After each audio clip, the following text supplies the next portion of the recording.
The first rule the farmer gave her was the only one he repeated. You'll sleep in the loft and you'll speak to the child only if she speaks first. He said it without looking at her, with one boot already turning back toward the buyer, and her suitcase stood at her feet on a flagstone polished by 100 years of other women's shoes. The sky over the hedge was the colour of pewter and held no rain yet, only the promise of it. The lane behind her was empty. The recruiting woman in Exeter had warned her about Devon men in October. She had not been warned about the silence. Iris Pengelly was 23 and had been a draper's assistant in Plymouth until the Land Army poster in the haberdasher's window had unmade her. She had a brown corduroy uniform with a green armband, a tin trunk of work shirts, and a letter from her widowed mother folded into the lining of her boot. The letter said only, "Come home if he is cruel." Her mother had been born on a farm and knew the country's habits. The farmer's name was Daniel Treloar. He was 36 and stood like a man 20 years older, all the weight of him carried in the shoulders, none of it in the spine. His wife had died of pneumonia in the second winter of the war, and his only child, a girl of 7 called Bess, watched Iris from a half-open door across the yard with the patient, unblinking attention of a barn cat. Iris had taken 3 steps toward the door before Bess shut it. "She'll come out when she's hungry," Treloar said, returning. He took the trunk by its handle and lifted it onto his shoulder without effort. Loft ladders in the dairy. Lamps where the lamp goes. Cows are milked at 5, then again at 5. You know what side of a cow you stand on? The right side, same as a horse. Same as a horse. He almost paused. He didn't. Supper at 7, don't be late. The farm was called Higher Velin, 400 acres tucked into a fold of the moor where the hills broke and gave up the wind. It ran sheep on the high ground and dairy in the bottom and barley on whatever flat the plough could find. 2 hands had gone in 1939 and a third in 1941, and the ministry had been sending land girls to Devon farms with mixed results. Some farmers welcomed them, some pretended they were not there. Treloar had simply not spoken when the committee's man told him a girl was coming. Iris hauled her trunk up the loft ladder by rope and lit the lamp. The loft was clean. A bed had been made, sheets folded with corners. Somebody had set a jam jar on the windowsill with a stem of yellow gorse in it. She knew, looking at the gorse, that it had not been Treloar. She let herself sit on the bed for 1 minute and no longer, and then she went down to find the cows. By the second week, the rhythm had its own gravity. She woke at 4, dressed in the dark, walked across the cobbles to the byre where the lamp Treloar had already lit, threw a yellow circle on the floor. They milked in silence, side by side, the only sound the hiss of milk against pail and the heavy breathing of the herd. She had learned the names by the end of the first week. The Frisian, with the crooked horn, was called Patience. The Jersey was Mab. The 2 black and whites at the end of the row were called only Big and Small because Bess had named them at 4 years old, and the names had stuck. Bess did not say this to Iris. The farmer did, one morning, as if it had escaped him. The child still would not speak to her. She sat at the long oak table for breakfast and supper and ate what was set before her, and she answered her father in monosyllables when he asked, and when Iris spoke, she behaved as if a curtain had been drawn between them. Iris did not push. She had been an elder sister to 2 brothers and knew the shape of a wounded silence. She buttered Bess's bread without comment and noticed which jam the child reached for and stopped offering the gooseberry that was always refused. The quiet before the storm of war on the home front was not really quiet. It only sounded so to people whose ears had been trained on cities. Out here the noise was different, the long groan of the wind in the chimney, the bell on the lead U drifting down from the high field at dusk, the 4-engine drone of a bomber flight crossing south at altitude on its way to the Channel, a sound Iris learned to recognize before she could see the shapes. The radio at Higher Velin was a Bakelite pie on the kitchen dresser, and Treloar turned it on at 9 each night for the news and switched it off the moment the announcer moved to entertainment, as if music in his kitchen would have been a kind of trespass. On the 11th night she heard a noise from Bess's room that was not the wind. She lay still in the loft until she was certain, then climbed down in her stockings and stood outside the child's door. The crying was muffled into a pillow.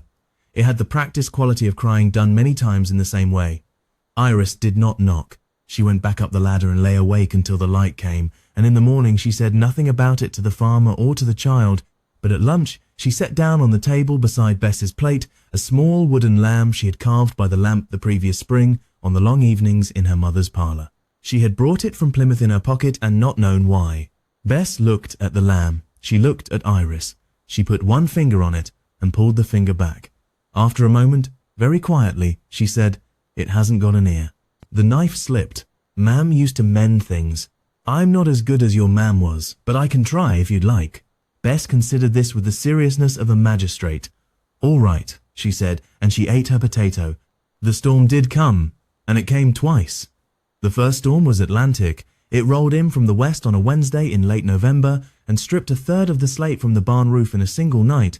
And at 3 in the morning, Trelaw was hammering on her loft hatch and shouting that the cows had to be moved before the byre flooded.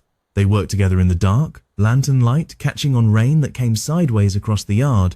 He passed her a rope and she took the lead. And a Frisian that weighed 8 times what she weighed followed her across cobbles she could not see because the animal had decided, in that moment, to trust her. When the cows were in the high shed and the doors were shut, Trelaw leaned against the wall with his hat dripping and looked at her properly for the first time. You've done this before. My grandfather kept cows at Mevagissey. You're not what I expected the ministry to send. What did you expect? Someone soft. He pushed off the wall and took the lantern. I'm sorry I said the thing about the loft. On the day you came, I said it to the room and not to you. I'd been up since 2 with a colicky calf. It wasn't your welcome. She found, walking back to the house behind him, that the apology had moved her more than tenderness would have. He had not softened. He had only set the truth down where she could see it. She thought, climbing the ladder, that this was the way her father had been before he died, and the thought did not feel like grief. It felt like something coming home. The second storm was the war itself. A telegram came for Trelaw in the second week of December, brought up the lane in a post office van, whose driver looked apologetic before he had spoken a word.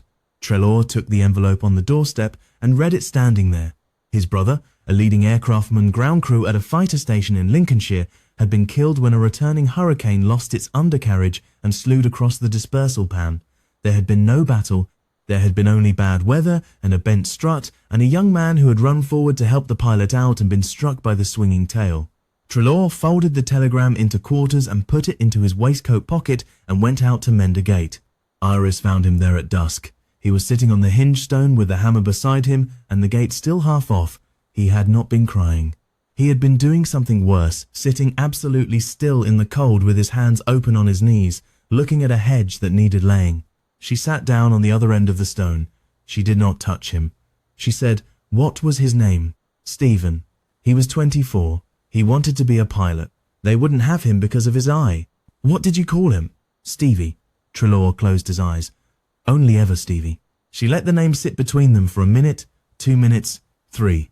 Then she said, Bess will want to know. Shall I tell her, or will you? I will. He stood up stiffly and picked up the hammer. I will, but not tonight.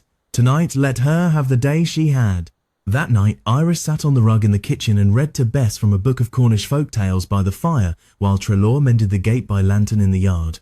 Bess sat against her shoulder for the first time, leaning the small weight of herself against the corduroy sleeve as if testing whether it would hold.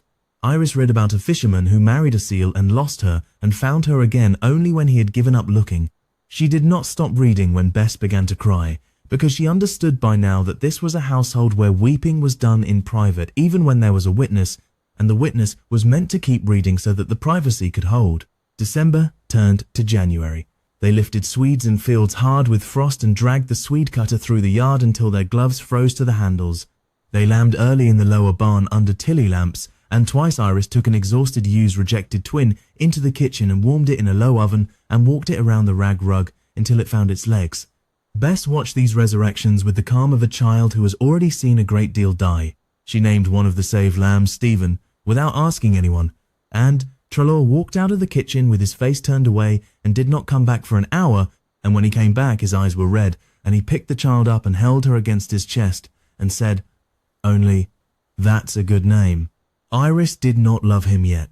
She knew herself well enough to know what it was. A fierce protectiveness over the small household and a growing certainty that she had been sent to a particular place for a particular reason and that the reason was not the harvest.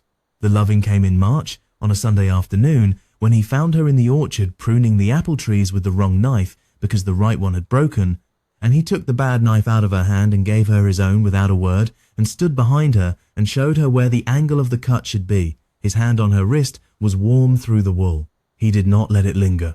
He stepped back when she had it. but she felt the shape of his palm afterwards, the way a person feels a hand pressed against a window after the hand is gone, and she knew then that something had crossed in her that would not cross back. She did not tell him. He did not tell her. They were both old enough to know that the war was not the time to speak of such things to a tenant in your house, and there was Bess to think of, and there was the memory of Marion Trelaw, who had been 29 when the pneumonia took her and was buried in the churchyard at Street Carantoc under a Cornish slate with her name and her dates and nothing else.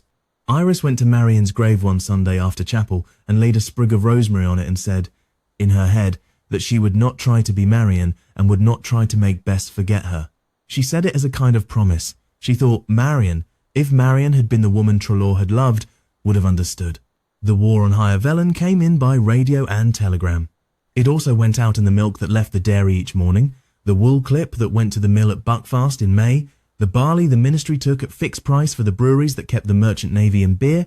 Iris understood, by the second spring, that the labour of this farm was a kind of fighting too. She did not speak of it that way. She only worked harder. In June, the brother of the recruiting woman in Exeter came up the lane in a war agricultural car and offered Iris a transfer to a tractor school in Dorset with a stripe and a small raise. She thanked him politely and said no. She did not look at Trelaw when she said it. He was repairing a fence 20 yards off and did not appear to be listening. That night at supper he said, without raising his eyes from his plate, "You should have taken the Dorset thing, the stripe. I should have." "Why didn't you?" "Because I'm needed here." He set down his fork. Bess had gone to bed an hour earlier. The kitchen was very quiet. He said, "You'd be needed in Dorset too." "Not in the same way." He looked up. He looked at her for a long moment. He said, "Iris." It was the first time he had used her name. She had been Pengelly for 8 months. She felt, hearing it, as if a small door had opened somewhere in the house that she had not known was a door. "Daniel, I'm not going to ask you anything tonight. I want you to know I'm not. I know, but I'm not going to pretend either. I haven't pretended about anything since the telegram about Stevie, and I'm not going to begin now." "All right, all right." He picked up his fork again. He ate 2 more potatoes. He said, "If the war ends and you still want to be here, I'll ask you properly. I won't ask you before. I won't have you say yes to a farm and a child because there's a war on." That is a very Devon way to ask a question. It's the only way I know. The war did end in 2 stages and an awkward summer of rationing and rumour.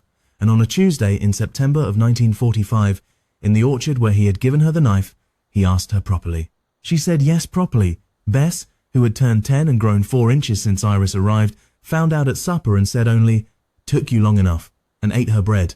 The wooden lamb with the missing ear sat on the windowsill above the sink for the rest of their lives. Iris mended it once with a sliver of holly, and the ear stayed on, and Bess never said anything about it. But on the morning of her own wedding, 22 years later, she carried the lamb in the pocket of her dress and put it back in its place before she left for the church. Higher Velen stayed in the family. The brown breeches went into a trunk in the loft where Iris had first slept, and the green armband she gave, eventually, to a museum in Exeter that wrote her a careful letter of thanks and called her, in the letter, Mrs. Trelaw. The names here are invented and the household composite, but the Women's Land Army was real, and tens of thousands of women like Iris were sent into farms like Higher Velen in those years, and many of them stayed past the war for reasons that did not fit on the ministry's forms. They fed an island under siege, and a number of them, quietly, found in the work and the silence a life they had not been looking for and did not afterwards regret. The cost of the war is told in graveyards. The other side of that cost is told in farmhouses like this one, where a child learned to say a stranger's name, a man learned to say it back, and a woman discovered that being needed in a particular place, for particular work, by particular people, is a thing some search for all their lives and never find.